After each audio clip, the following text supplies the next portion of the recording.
Saving भी कर लेते हैं ठंडे पानी से, बिना गाल का परवाह किए हुए रगड़ते रहते हैं जिलेट से। माँ आजकल हम वहां रहते हैं जहां कोई नहीं रहता, कभी -20 डिग्री में तो कभी जंगल में, कभी चाइना के आसपास तो कभी पाकिस्तान के आसपास। मेंटली एजाइल और फिजिकली दोनों फिट।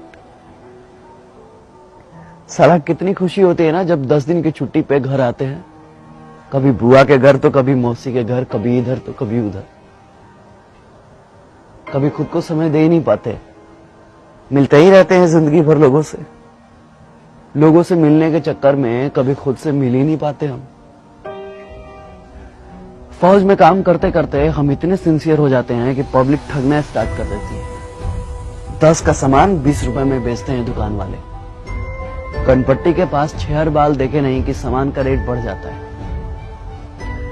क्योंकि वे जानते हैं कि ये फौजी लोग हैं, बार्गेनिंग करना नहीं जानते। और सच कहें तो हमने कभी मोल भाव करना सीखा ही नहीं,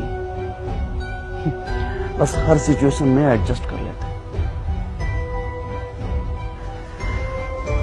जो दोस्त हमें दोस्त समझते थे, आजकल वो हमें कैंटीन समझने लगे। लीकर कार्ड और दारू से ज्यादा हमें किसी ने समझा ही नहीं।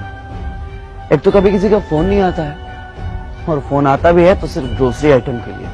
किसी को फेयर लवली चाहिए तो किसी को हॉर्लिक्स, तो किसी को अमेरिकन टूरिस्ट का बैग, और किसी को स्पोर्ट शूज। पहले पूछते थे कब आ रहे हो, होली में आ रहे हो?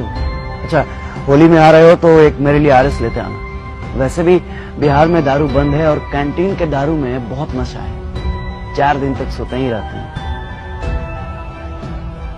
अभी घर पे 4 दिन ठीक से पहुंचे हुए होता नहीं है कि जनता सवाल पूछना शुरू कर देती है। कब जाना है, कब की ट्रेन है भाई, कब जा रहे हो?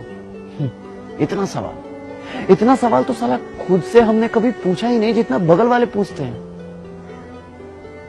एक तो कम उम्र में ही आ जाते हैं डिफेंस लाइन में और कट जाते हैं सोशल लाइफ से।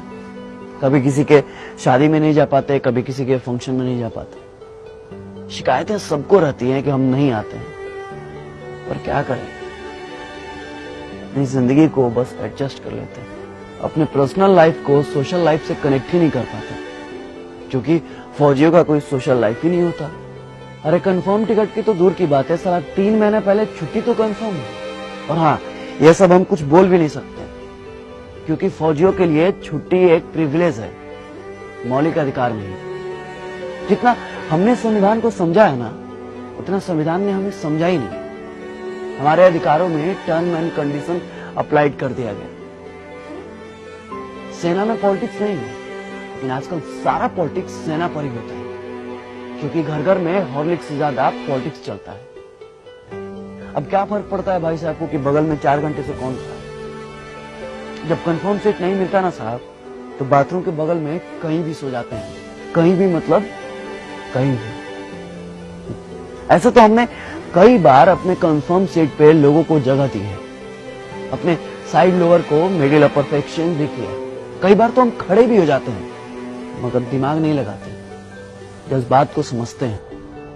आपको क्या पता है कि सुबह 10 बजे जब बिना लंच कराए शाम 4 बजे पुरानी दिल्ली से तिनसुकिया जाने का ऑर्डर आता है, तो ये भी नहीं पता होता है कि ट्रेन है या नहीं है, तो समय है या नहीं।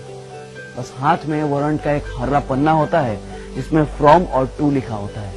ये नहीं लिखा होता है कि किस ट्रेन से जाना है और ये रहा आपका कंफर्म सीट नंबर। बस चल देते हैं जय हिंद बोल के। हम आपसे आपका सीट नहीं मांगते, थोड़ी सी कोऑपरेशन मांगते हैं, थोड़ी सी उम्मीद मांगते हैं, बस थोड़ी सी दिल में जगह मांगते हैं, फौजी समझकर। क्योंकि फौजियों के लिए तो सारा मुल्क अपना है। ये थोड़ी सी सिंपैथी ना किसी एलोपैथी से ज्यादा काम करती है साहब। इसलिए अपनों से गुजारिश है कि अपनों के लिए अब कभी भी ट्रेन के या बाथरूम के कहीं भी कोई फौजी भाई मिले ना, बस दिल के कहीं कोने में थोड़ी सी जगह दीजिएगा। जय हिंद, जय Bharat. If I die in a war zone, box me up and send me home. Put my medals on my chest. Tell my mom I did my best. Tell my dad not to go. He won't get tension from me now. Tell my bro to study perfectly. Key of my bike will be his permanently. Tell my sister not to be upset. Her bro will take a long sleep after sunset. Tell my nation not to cry because I'm a soldier.